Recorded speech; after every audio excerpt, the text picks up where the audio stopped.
Bu videonu bəyən və abunə ol ki, ruhuna toxunan bu incə qeydləri itirməyəsən. Bəzən dahi adlandırdıqlarımızın həyatı kəşflərindən daha sirli olur. Bugün tarixin gedişatını dəyişən 3 dahi haqqında heç yerdə eşitmədiyiniz sarsıdıcı faktları danışıram.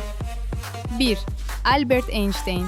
Dahi fizik, Einstein öldükdən sonra onun beyni ailəsindən xəbərsiz oğurlanmışdı. Patolog Thomas Harvey o beyni 240 hissəyə bölərək 20 il boyunca bir şüşə bankada saxladı. Dünyanın ən böyük zəkasının sirrini bir bankada axtarmaq nə qədər kədərlidir, deyilmi? 2. Charles Darwin. Təkamül nəzəriyyəsinin atası Darwin sadəcə heyvanları öyrənmirdi, həm də onları dadırdı. O kəşf etdiyi demək olar ki, hər nadir canlının, bayquşdan tutmuş tısbağaya qədər dadına baxırdı. Sanki dünyanı sadəcə görməklə deyil, həm də dadaraq kəşf etmək istəyirdi. 3. Nikola Tesla.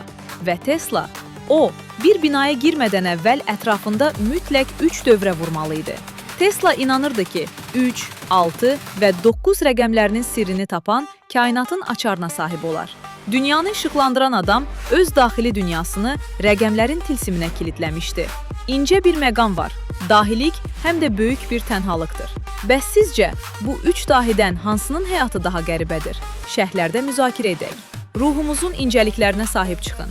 Növbəti məqamda görüşənədək.